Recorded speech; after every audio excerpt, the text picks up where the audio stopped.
Previously, we updated our existing terrain inside of Unreal Engine by importing procedural details that we crafted inside of Houdini, as well as textures, an ID map to drive the distribution of the layers across the landscape, and a global color map, which drives the macro color variation and makes sure that the landscape looks good in the distance. These textures were wired into a material instance built especially for Project Pegasus, and the ID map indexes into a texture array, which drives that placement of those individual layers on the terrain. Over the following few videos, we're going to be looking at how we can take advantage of this system by adding a couple more layers to the ID map and material instance. And we're going to have a look at how we can set up paths on the terrain, including human tracks on the landscape, which come out from the sort of starting point of the world, as well as animal trails, which are a little bit more chaotic and random, and just add a bit of story and life to the terrain. And to do so, we're going to take advantage of the height field paths node that we built for Project Pegasus, as well as this set of complementary nodes which feed into that workflow. Okay, so I'm going to leave behind the example project and jump inside of the working project. And we're going to create, first of all, a little bit of space between these outputs and the final result of the texturing workflow. Okay, so this is where we got to with the previous work on sort of masking and texturing. And what we're going to do, first of all, is we're going to put down a little null node here. I'm going to rewire this in. I'm going to call this out height field textured A to indicate that we're going to do a kind of step B here afterwards. And actually, what I'm going to do as well is I'm going to add one more null right down at the bottom here. I'm going to call this out height field. There we go. Actually, out height field textured. Final. Let's go with that. So now we're just looking at the steps that we need to add in between the kind of A process and the final process, or the final output here. All right. So to begin with, let's talk a little bit about building paths. We could try to think of building paths as some kind of procedural pattern that we're adding to our terrain, sort of maybe some sort of like lines and loops and noise. But what we really want to do is we actually want to sort of emulate the process of an agent that is trying to navigate from one place on the landscape to another. Houdini already ships with a node called find shortest path. For Project Pegasus, we've built a sort of height field specific version of this, which simplifies the process somewhat of producing large numbers of paths across the terrain all in one go. So to begin with, let's just have a look at how we can set up our first simple example using the height field paths node and then iterate from there. To begin with, we'll put down a convert height field node. What this does, I'm just going to decrease the density there so it responds a bit more quickly, is it takes the height field and converts it to this grid mesh with edges that can be traversed by the pathfinding algorithm. Next up, I'm going to put down a scatter node, and I'm going to set the number of points to scatter to be 2, and I'm going to scatter them on that height field grid after the conversion. So there we go, we can see we now have 2 points on that mesh. Now I'm going to wire these in one by one to the height field to points node. I'm going to take a look at that end result. And we can see that we are indeed getting some kind of pathfinding straight out of the gate. And I'm going to turn on a bit of lighting so we can see the relief of the terrain here and have a look at what's happening. Okay, well, first off, the path is starting way out in the kind of off of the edges of the terrain. So I probably want to confine it just to the height field itself. But if we actually look at the course that the path's taking, we're going to see something interesting. And I'm going to kind of focus on the terrain itself here, sort of the mountain, as it were. We can see that even though the most direct path would be a straight line from this point to this point over here, the pathfinding node is figuring out the most efficient route, which is the route that has the least change in elevation. Okay, so if we expand the settings of the height field paths node, we can see that we've got a few tabs: outputs, preview settings, and pathfinding. And we're going to keep our attention in the pathfinding tab for now. Start and endpoints is essentially just telling us which of those scattered points are going to be the start and which is going to be the destination. And this little asterisk means that it's going to try and find the routes from all points to all other points. And then we have a few more settings, which is where it starts to get interesting.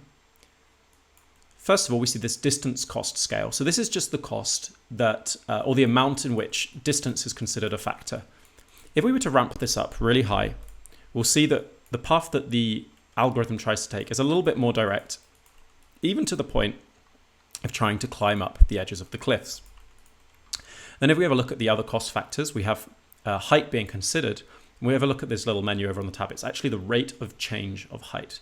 So what that essentially means is instead of trying to run straight up slopes, it's going to be looking for the least steep way of ascending up slopes. So that's the sort of factor that was causing it to take that route around the edge here. And it's actually the factor that's still causing it to not just move in a straight beeline towards the end destination.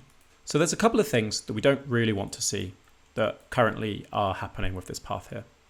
The first is that it's going straight up the cliff edge there. So I'll put the distance cost scale back to 1, or revert it back to its default value. There we go. So we're not really considering the distance to be much of a factor here. The second thing is that we can clearly see that the path is kind of moving in these sort of weird right angles. And that's because it's absolutely restricted to moving along the grid that we created with this convert height field node. So instead of using the convert height field, we're going to use a couple of utilities that we created for Project Pegasus. First, we're going to use the height field to points node, which allows us to again create a grid of points on the terrain, but with the ability to just add a little bit of jitter there to break up that sort of regular pattern. This is going to make the paths look more organic. Secondly, we're going to use the anisotropic connect points node, which will connect the edges between each of these points up to a certain radius and with a sort of varying range in the horizontal axes compared to the vertical axis. So we can see that the cliffs now have less sort of vertical paths going up them, which is going to force the pathfinding algorithm to sort of work around those sort of sheer edges a little bit more and kind of naturally introduce a sort of winding pattern when we're talking about how those paths might get up to the very steepest or highest parts of the terrain. And if we just play with the anisotropic connect point settings a little bit, you can see that if we reduce the horizontal distance, we're going to break more of those connections. And as we increase it, we're going to end up with more paths that can be created on those kind of flat planes. So this again is going to give the pathfinding algorithm a lot more to work with, and it's going to produce a more organic end result. I'm going to go ahead and hit remove unconnected to, and this is going to clearly show us which parts of the terrain are considered inaccessible for the pathfinding right now. And I'm going to just play with those settings a little bit until the whole terrain is accessible except the most sheer cliffs. Okay, so that's pretty good for now. And if we have a look again and replace both of those inputs, so the convert height field as well as the make the scatter come out of that anisotropic connect points, we're going to see that we get a very different result. And to tell you the truth, I don't really want the pathfinding algorithm to be able to work on the sort of the outside bounds of the terrain here, sort of in this, which is going to be basically be the sea because it's an island. So I'm going to go back to the height field to points node, and I'm also going to take advantage of the removal mask node, which I'm going to set to be according to the height. And then I'm just going to increase this value, and it's going to start to remove those points based off of the height value of the height field. So once it's exceeded, it's going to be considered non-traversable. So I'm limiting the traversable area to just that kind of plateau. Now, if we rerun the height field paths, we'll see that the difference we get is quite a marked improvement in that the paths look a lot more natural and organic, and we're still getting that behavior where they're kind of trying to sort of worm their way around the terrain. But one thing I've noticed and I don't particularly like right now is that the path is still trying to move around, even on some of the steeper areas of the terrain. And this is considered okay by the pathfinding algorithm right now because it's essentially trying to avoid changes in elevation as opposed to having a fixed cost associated with walking on slopes. So this is good, but I would also like to make the sort of the very act of the pathfinding algorithm trying to cross a sheer slope have a bit of a cost associated with it. So to do this, I'm going to add a new cost factor. And this time I'm going to set it to be slope. And we don't want that to be rate of change. We just want it to be a raw cost associated with traversing the slopes. And now if I increase that cost of traversing the slope, we'll see that instead of allowing the pathfinding algorithm to sort of like walk in a sort of like along the cliffs without changing elevation, it's actually going to try to remain on the flatter areas of the terrain. If I wanted to make this effect more pronounced, I could actually apply a power operation to that, and that's going to kind of introduce some contrast, increase the contrast, as it were, between the cost of traversing flat areas versus the cost of traversing the cliffs. So the best way to think about this is the attribute cost multiplier is how much does that cost add in relation to the other costs that are being applied. And then the power is sort of like, okay, well, how much should we bias the steep slopes versus the shallow areas? So yeah, if I go down to attribute cost multiplier 1 and just increase the power, we're going to see that it doesn't overpower that height influence so much until we sort of multiply that cost there as well. And then if we bring the power down, we're going to see a completely different route being taken, but essentially it's going to quite dramatically change the path based off of avoiding those slopes. But I still liked the effect of the sort of rate of change influence on the terrain. So I'm just going to see what happens if I play with these settings a little bit here. And we can see, again, we're getting quite dramatic differences. And specifically, what we see to be happening here is that this is introducing quite a lot of sort of squiggliness to the terrain. So especially this is noticeable when we look at how it climbs up these steep slopes.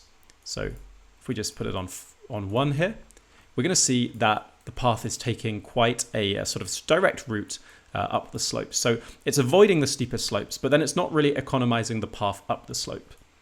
So if we increase the contrast of these effects here, the contrast of that rate of change thing, we're going to see that the path it takes is a lot more squiggly. And the reason for that is it's sort of trying to find, like just like if you look at sort of roads in mountains, it's trying to find the most economical way to climb that slope by zigzagging up it, which is decreasing the sort of the steepness of the gradient that's being traversed. Okay, so those are the kind of basic controls of the height field paths node, and we can sort of play around with these settings a bit more, and consider the distance to be more of a major factor. And by increasing this distance cost scale, we're going to see that the path tends to follow a shorter route as opposed to maybe a more efficient route. But I quite like the efficient route there, so that's what I'm going to leave it on. I think it looks more interesting, or maybe I'll go somewhere between the two. It does seem like this is the kind of maybe the best compromise between those two there. I can of course increase the these settings are all going to sort of play against each other, so there's quite a lot of fiddling you can do. But if you want the path to be the most direct that it can, then you're going to want to increase the distance cost scale. Next up, we can have a look at the post-processing tab. So if I just turn this on, we're going to see that the path has changed character, but only slightly. So if we just toggle it off again and toggle it on again, it might be a little bit hard to see what's happening, but essentially what the post-processing step is doing is it's just kind of snapping the path back to the terrain. And if I increase the advect strength here, we're going to see that not only does it do that, but it kind of forces the path to sort of conform a little bit more naturally as well to the sort of where the terrain is going. And this will be especially noticeable on steeper slopes. And sometimes it can produce an undesired effect. So if I put this on 25 there and actually turn off prevent overtaking, we're going to see that now the whole road sort of conforms better to the terrain, but also slides down it slightly. So this is kind of like a nice post-processing control to have, but I would recommend just sort of being gentle with it and just turning it on with a low number of steps, or alternatively a low strength and a few more steps. And that's just going to sort of add an extra layer of fidelity there. Okay. So that's post-processing. And then let's just have a look at the outputs we get from the height field paths node. We have the height field, which will be optionally modified with information from where the path is located. We have the curves themselves, Those are the curves created by the pathfinding. So if we just put down a little null, we can look at that. And then we have the points, and these points are the waypoints that we fed in to the system. So most of the time, what we're interested in here is actually the height field output, that first output. And to modify that, we need to go to the Outputs tab and turn on the Modify Height Field node. And to see a little bit more clearly what's going on, we're going to go to the preview settings, and we're going to turn off the preview for the waypoints. We're going to turn off the preview for the sweep, and also the line, actually. And what we're left with is the height and mask. And let's just go to the height alone for now. And we can see we go to the Outputs tab. We have the ability to sort of flatten the terrain along that path with a certain width, and blend that into the terrain as well, according to the blur width setting. So that's probably a little bit far gone. And we can see we can start to now shape our terrain according to these paths. And this is going to really allow us to add some nice procedural detail to our terrain. So I'm going to put the flatten width down to a value of maybe 5. That's 5 meters across. So we can see it has a sort of subtle effect now, which you can see more when the sort of light is at a glancing angle. And I'm going to turn on the height and mask, and we can use this mask now as an input to our texturing and to our ID map creation. So we can sort of provide a different material or modulate the existing materials according to the mask created by the roads. So I'm going to put the mask width on 5 as well. So we have a nice thin mask. And now we're going to have a look at how we can sort of create some nice animal trails across the terrain. One way in which we could do it or approach it is just increase the number of scatter points. And just by increasing the number of scatter points, we can straight away see we're getting this terrain crisscrossed by quite a lot of nice paths, and it's they're sort of conforming to the terrain quite nicely. So let's just go and add a few more. And you're going to notice that as we increase the number of these paths, what we're actually going to see is that the time it takes for this paths to compute takes longer. It's not too bad because the initial grid resolution set to the height field to points is 1 point every 10 meters. And if we were to reduce this and make the sort of terrain higher fidelity, we would of course get nicer looking pathfinding, but again, it's also going to take longer. So it's sort of a trade-off there.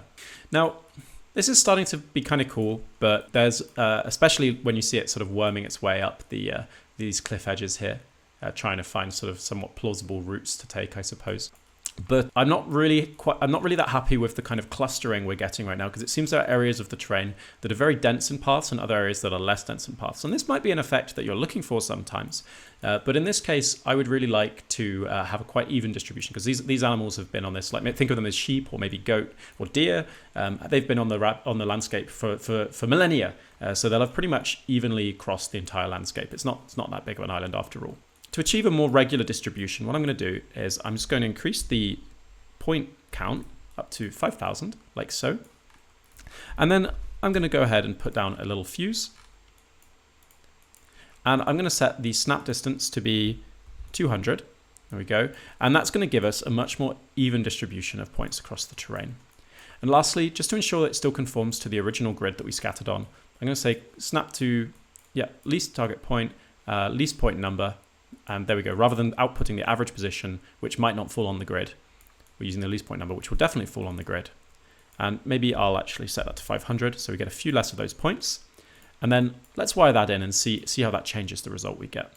Okay, so yeah, we're getting a slightly more even distribution of paths. Now, just because I want to have sort of many of these paths crisscrossing the landscape, because they are, after all, animal trails as opposed to man-made paths, and they tend to be a little bit more chaotic and random. I'm going to go ahead and reduce the snap distance, which is going to increase that point count even further. And this one's going to take a real while because there's a lot of points. Okay, so there's the end result. We can now see that the terrain is absolutely carpeted in these little paths, which I like to think of as animal trails. And it looks pretty good, but probably slightly chaotic. So right now, it's really just considering two things. It's considering the sort of rate of change and also the steepness of the slopes that can be traversed as its main factors, which is, okay, but I'd like to control this and art direct it a little bit more.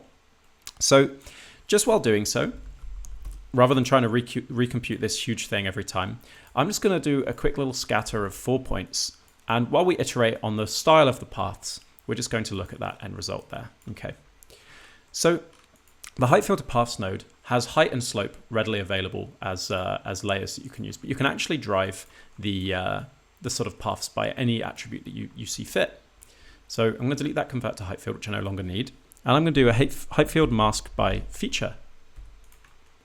This is going to create, now we can't see it because it's currently got the visualization we set up previously. So I also need to just put down a height field visualize, like so. And we're going to remove the material update and we're going to set the tinting to default, which means it's going to use the output of the mask like so. And we're going to create a custom mask that's going to allow us to art direct the paths a little bit more. And the way we're going to do that is we're going to go and create an occlusion mask like so. And essentially we're going to weight the preference of the paths to move in occluded areas versus non-occluded areas. And this can be thought of as whether the animals prefer to move around the terrain according to ridge lines or according to valleys and crevasses. Okay, so it gets a little bit more advanced here. Now we need to name that. We need to make a named layer of the height field. We can use the height field copy to layer node, and we can rename the mask to AO. There we go. So we now have an AO layer created on our landscape, which we can check. Indeed, there it is, layer number 7. And we can wire that in to the first input on the terrain there. Now, on the height field paths node, we're going to add a new influence, which we're going to call AO. And then we're going to change the mode to be from rate of change to raw cost. That's important. Now we're going to have a look at the node. And it might not be immediately obvious the effect that that's having. So let's just ramp up the attribute cost multiplier, which makes it have more effect in relation to the other layers. And let's also increase the contrast of the layer itself. Okay, so now we're seeing something pretty different. The paths are specifically favoring the troughs of the terrain, the valleys and occluded areas. And if we wanted to see the inverse of that, we could go ahead and invert it.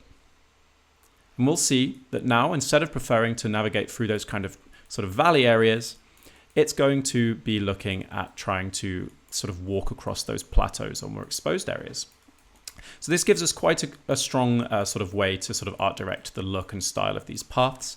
And if you were wanting to take it a step further and model the behaviors of multiple different types of species, maybe you could imagine that certain types of animals prefer to navigate in the valleys and certain types prefer to walk along the ridgelines. So we can go ahead and increase the number of scatter points to 10 just to check it's working on a slightly larger scale. Just need to refresh this node by changing a tab there. Okay, so let's do that, and then let's go back to the pathfinding and just invert it once more. See the results we're getting with those two different settings. Okay, so we start to see some pretty different results here, which I quite like. And yeah, I'm kind of happy with that. So I'm going to now wire back in the result of that fuse. Let's go to 500 again, because 200 really was a lot. Okay, and once more, let's just invert that and see what we kind of like the most. All right. And I definitely like the, I think I'm more enjoying the one where it sort of tries to walk along the ridge lines a little bit in this case. But maybe that's a matter of playing with the settings a little bit more as well.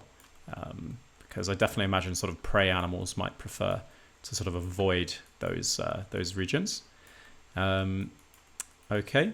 So maybe what you'd be looking for is something in between, where instead of going to the really occluded areas, which look like they might have sort of like water buildup and things, so instead of following the paths of the rivers, which is almost how this one seems to behave in some cases, maybe it sort of straddles the line between the two. I definitely like how it sort of moves up some of these areas now. So yeah, I think I've talked myself around to using this version.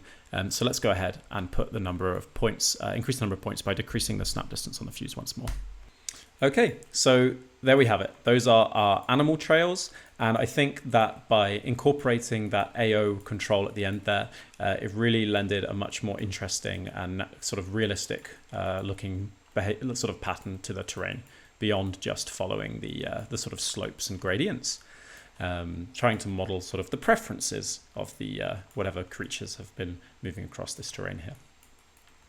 Okay. So now, because that was quite a slow operation, we don't want it to have to recook every single time we open this file.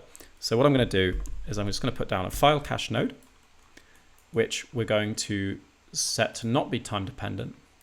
I'm going to name that file cache node animal trails cache, like so.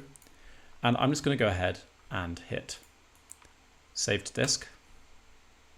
There we go. And now rather than having to recook this portion of nodes and the height field paths every time the file opens, we have to very explicitly go and do some work and then save it out in order for that to be considered changed. So we're sort of just a little workflow thing there. And what I'm going to do as well is I'm just going to go ahead and go actions, collapse to subnet. And now I'm going to call this paths. Okay, so we have our paths on the terrain, and we've got to find some way of sort of incorporating that back into our original height field. And just like we did when we were exporting the just the procedural details from the terrain, we're going to make sure that when we add this, we're only adding the modifications. So we're going to put down we're going to dive inside of that node and go height field layer. Okay, we're going to take the output of the cache and put it into the first input. We're going to take our incoming height field, put it into the second input, and then we're going to hit add. And we'll see if we just replace the height like so. We now, oh, sorry, subtract, my goodness. There we go, subtract. And we'll see that now, even though it's subtle, it might be hard to see with the mask, we do actually have some height data in there, but it's only the roads that we're getting. So we can wire that out. And now if we put one more height field layer in, like so, we can, of course, add. And we just want to add the height, like so. And again, it might be a little bit hard to see without any lighting. So if we turn some lighting on and look at it before and after, it's very subtle here. So maybe I want to modify the height field settings slightly. But we are getting some of those little subtle paths, and this will really start to become a little bit more visible once we have done the texturing too. And there we go, on that little slope we can clearly see a little path there has been formed. But I would generally pump this up a little bit more so we can see that. So okay, let's go ahead and do it. Jump inside of the paths. Of course we have to now go back to the paths and let it cook once more. And then once that's done cooking, it's going to change the lighting settings so I can see what I'm working with a bit more easily. I'm going to go to the preview settings, make sure only preview the height. And now I'm going to go back to the outputs tab, and I'm going to modify the flatten width so we can hopefully see this a little bit more clearly. There we go. Now we start to see, if I look at this region, I think the blur width was what was doing it maybe. 5. Yeah, I think I just needed to increase the flatten width to 6. Now we can really start to see these trails being introduced to the terrain. Okay. So now if we recache that out to disk, jump back up a level, we can see those paths. And yeah, there we go. We can start to see them really across the terrain there. And then the next thing is we're going to put down a new height field material node. And I'm going to take the sand for now. So we're just going to consider these paths to be sand. So I've copied that like so. I'm going to put the left input in there. And then the right input is going to come straight out of the paths because that's the mask. And now we have some paths that have been added to our terrain. And of course, this is a little bit rough because we just did it in a very quick amount of time. But I would tend to spend a little bit more time refining these things.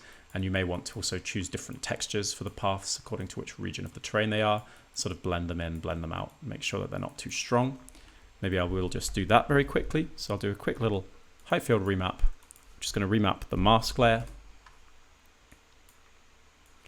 And yes, and then I'm just going to maybe change the profile to smooth and then pull this way. I'm going to see that that's going to make that masking quite a bit more subtle. There we go.